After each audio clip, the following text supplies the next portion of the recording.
සහසක් නිමවුන් ප්‍රදර්ශනය නිමාවට පත්වන්න තවත් හෝරා කිහිපයක් පමණක් ඉතිරිව තිබෙන මොහොතක තමයි අපි නැවත හමුවන්නේ. පාසල් දරුවන් වෙනුවෙන් වෙන්වනු කුටියේ තමයි මේ මොහොතේ මම රැඳී සිටින්නේ. බොහොම විශේෂ නිර්මාණයක් අපට හමු වුණා.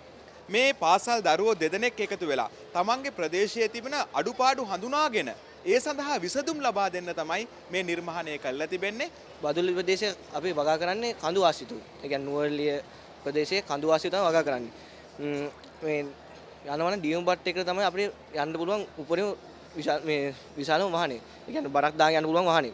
අනික මේ අපේ වාහනේ ගොවියෙට්ට අයිද කරේ තියන් යම කිලෝමීටර් දෙකක් වුණා කන්ද පහළට මේ කරේ තියන් තමයි බරක් අරන් එන්න ඕනේ කිලෝග්‍රෑම් 200ක් 100ක් අතර බරක් මේ ගොවියෙට්ට පහළට අරන් එන්න ඕනේ. අපි ඒ දුෂ්කරතාවය අපි මගහරවලා තියෙනවා.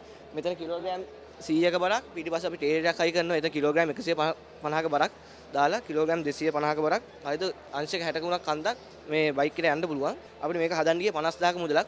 පිටිපස්ස අපි නගුලක් හයි කරනවා. ඒකෙන් පුඩි වත්තක් උනත් අද කොටා ගන්න පුළුවන්. මේක කිලෝග්‍රෑම් 60ක් 62ක් අතර තමයි බරක් වෙන්නේ. මඩේකට දැම්මම මේ මඩේ ඇතුට එරෙන්නේ නැහැ. අලුත් දේ නොතනන જાතිය ලොව නොනගී කියලා තමයි අපි අහලා තියෙන්නේ. ඒ අලුත් දේ නිර්මාණය කළා අපේ රට ලෝකයේ ඉදිරියට ගෙනියන්න වෙරදරන දරුවෝ තමයි මේ. ඒ නිසා මේ ප්‍රදර්ශනය මේ වගේ දරුවන් වෙනුවෙන්ම තමයි නිර්මාණය වෙන්නේ. අපි ඔබට ආරාධනා කරනවා තව හෝරා කිහිපයක් තිබෙනවා. එන්න මේ ප්‍රදර්ශනය දැක බලා ගන්න.